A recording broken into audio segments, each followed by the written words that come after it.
Conozca en este capítulo cómo Dios contestó las oraciones de los líderes y de la congregación de Monterrico para conseguir un local propio y así seguir con la obra evangelizadora en La Molina.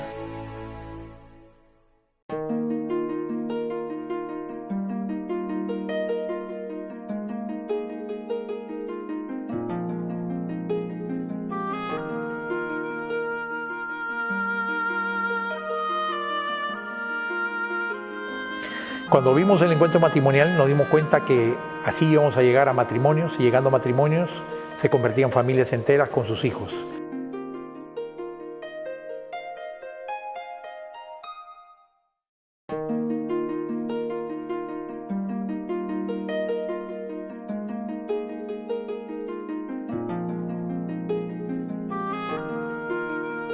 Porque esto multiplicaría bendición a todos los ministerios de la iglesia.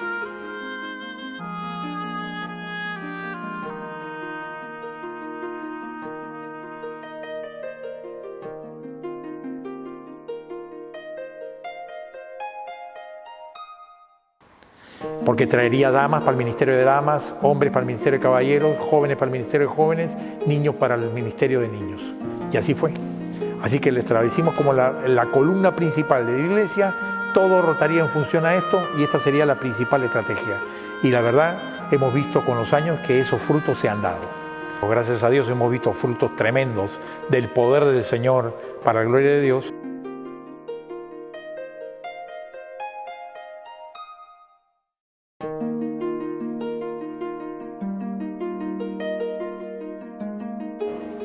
El otro gran desafío, además de las nuevas estrategias y que el Señor nos respondió con alma y los encuentros, fue el tema del local. Fueron los Damascos, donde empezamos y estuvimos como 2 años y medio.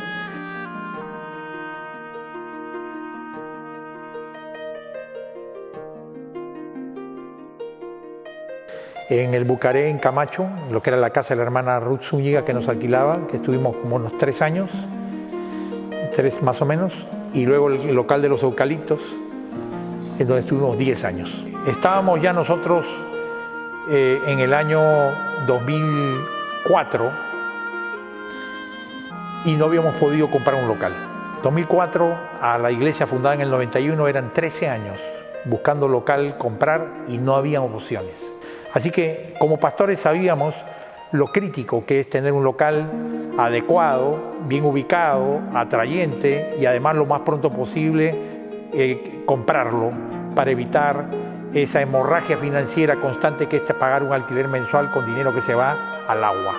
En el año 97-98 habíamos arrancado teniendo esfuerzos para recolectar con ofrendas sacrificiales una cuota inicial. Y habíamos juntado $101,000. Pero con nuestra cuota inicial nos quedamos en la mano y no teníamos que comprar. Los bancos todos nos habían dicho que no prestaban dinero a una iglesia para un crédito hipotecario. En el 2004, volviendo, noviembre, estaba de visita en una conferencia de este ministerio de Crown, Conceptos Financieros, en Carolina del Norte. Una semana de conferencias. En esa semana de conferencias, Dios puso en mi corazón una frustración muy grande. Como pastor, creo que nunca me había sentido tan frustrado. Decía, tenemos 13 años como iglesia en Monterrico y no hemos podido hasta ahora comprar nada. Y seguimos alquilando y gastando dinero mensual que podría servir para la obra del Señor en lugar de pagar alquileres. Así que en mi devocional me arrodillé a solas en mi habitación de ese local, un centro de retiros americano, y le dije, Señor, tal vez, como David y Salomón, que David quiso construir el templo y tú le dijiste, no, lo hará Salomón, tal vez en mi caso me tocó a mí llevar la iglesia de Monterrico hasta aquí, pero no está en tus planes que me toque a mí liderar la etapa de la compra de un local en Monterrico y tendrá que venir otro pastor. Si este fuera el caso, Señor, yo no quiero ser estorbo para tu obra en Monterrico. Yo no quiero quedarme aquí porque simplemente soy el pastor y de pronto sin querer empecinarme en seguir cuando de pronto es otro quien tiene que venir a hacer esta tarea. Si este fuera el caso, no es tu plan que yo esté liderando la iglesia para la compra del local y quieres usar otro siervo, Señor, yo en este momento renuncio a la iglesia de Monterrico. Me arrodillé y le dije, Señor, te entrego la iglesia, gracias por estos lindos años aquí, busca a otro siervo de Dios que venga a hacer la obra. Según yo, podía ser estorbo para el propósito de Dios. Y provéele a ese nuevo pastor el local y la posibilidad de una compra que yo ahora no veo por ninguna parte. Se lo comenté a un amigo mío que estaba ahí en la conferencia, que conocía a Monterrico, que era un pastor mexicano. Me dijo, Javier, estás equivocado, Dios te va a usar. Lo que ocurre es que estás desanimado. En esos días de la conferencia todavía de Crown, seguí orando. Y en mi devocional me tocó leer Zacarías capítulo 4. Y de pronto, en este sentir del corazón de que, Señor, ¿qué quieres tú con nosotros? Leí el pasaje que el Señor le da a Zacarías que dice, las montañas serán como humo y las haré llanuras. Y quien puso el cimiento terminará el templo. Quien puso el cimiento terminará el templo. Y de pronto ese pasaje en el que se refiere Zacarías a Zorobabel, que empezaría el templo de Jerusalén y lo terminaría, vino como una flecha a mi corazón. Y el Señor me dijo, a ti te voy a usar para la construcción del templo y en el pastorado tuyo vamos a hacer y te voy a usar para esto. Tienes que creer en mí. Así que me arrodillé y le dije, Señor, si tú quieres usarme para esta tarea y tú quieres, Señor, hacer esto en el tiempo que estamos sirviendo en Monterrico, muéstrame entonces claras señales de respuesta, que no estoy equivocándome y que esto es tuyo. Regresando a Lima, decidí formar el comité pro templo.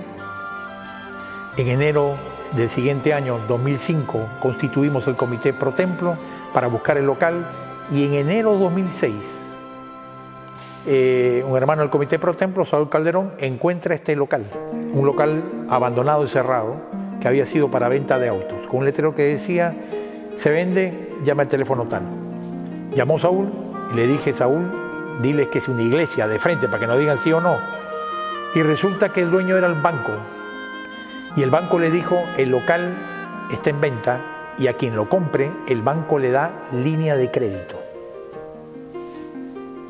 Y yo dije, esto es de Dios.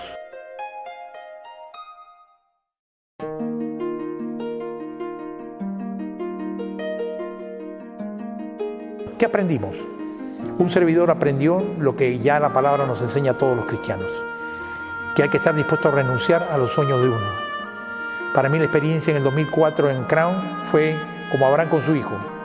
Sacrifica y renuncia y lo entregan a la mano de Dios. Y una vez que lo entregas a la mano de Dios y lo renuncias, Dios te lo devuelve si es su voluntad o no te lo devuelve. En nuestro caso, renunciamos y Dios puso la convicción y prácticamente al año.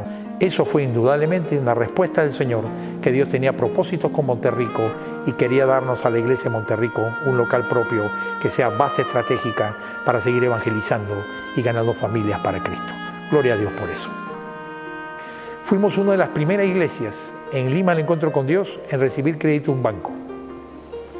Y como entramos como personería jurídica única de la Iglesia Alianza Cristiana Misionera del Perú para la compra, no como Iglesia Monterrico, sino como la personería jurídica única nacional, toda la alianza entró al sistema bancario. Fue una cosa de Dios impresionante. La Iglesia de Monterrico en ese momento no estaba en el mejor pie económico ni financiero.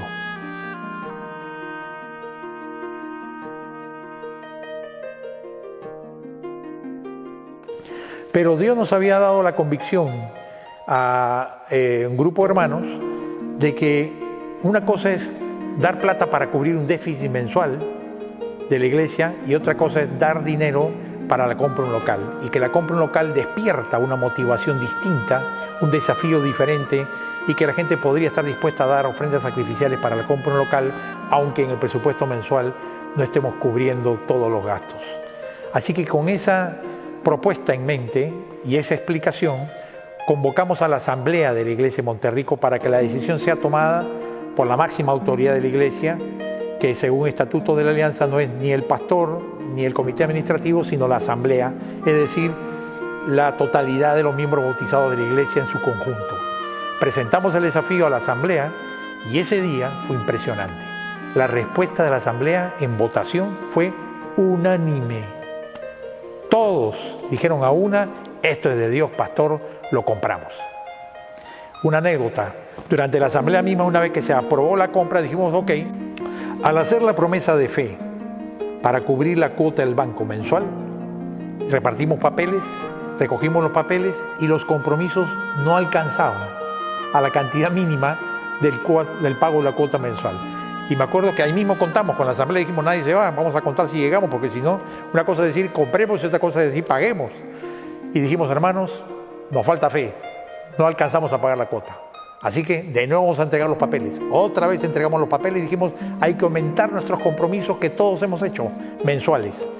Y todos comprometimos a dar más y esta segunda vez sí logramos a cubrir el compromiso de la cuota mensual. Así empezamos por fe este desafío. Además, no alcanzaban las cuotas mensuales para pagar todo. Tuvimos que pedir a 50 hermanos que hicieran compromisos cada uno de $1,000 mensuales para el primer año. Pero además el banco nos pedía lo que se llaman garantías hipotecarias, garantías de dinero. Así que tuvimos que pedirle a 12 hermanos que se comprometieran en presentarse como garantes ante el banco, cada uno con una garantía de $12,000 ante el banco. Realmente fue de Dios. Y con todo eso pudimos ir y firmar el contrato de compra del crédito con el banco, gracias a Dios. Pero ahí venía el otro problema. Eso era para comprar, pero el local había que remodelarlo. No teníamos un centavo para remodelar el local y adecuarlo al templo. Y prácticamente teníamos que hacerlo de nuevo. Tuvimos que hacer promesas y ofrendas sacrificiales adicionales a las hechas para el pago de la cuota mensual para remodelar el local. En 6 meses, según nuestro coordinador del Comité Pro Templo, nuestro hermano Eduardo Pellegrini, que tiene el recuento, se recibieron ofrendas sacrificiales por el orden de $230,000 en 6 meses. $230,000, gloria a Dios, en 6 meses para remodelar todos los ambientes de aulas, el auditorio que no existía y las oficinas para empezar a funcionar. Dios fue generoso, nos sorprendió.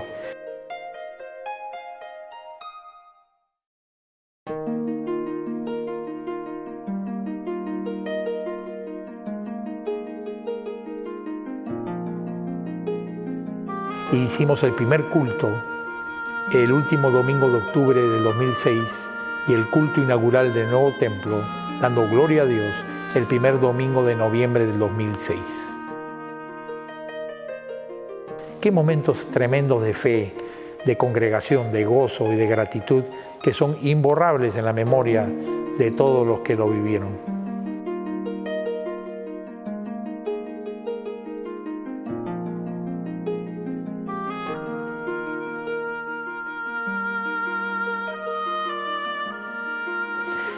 El local empezamos a pagar en el 2006 y en agosto del 2019 pagamos la última cuota, 13 años. Entonces al final, en esos 13 años, en el 19 pudimos terminar de pagar no solo la propiedad, sino la ampliación de la mezanine en el templo. Y damos gloria a Dios. La propiedad del local permite que esta sea una base estratégica hasta que el Señor venga para predicar el Evangelio de Jesucristo aquí y en todas las naciones. En el siguiente capítulo, descubra la obra de Dios a través del crecimiento de los diferentes ministerios de la Iglesia de Monterrico para la extensión del Evangelio.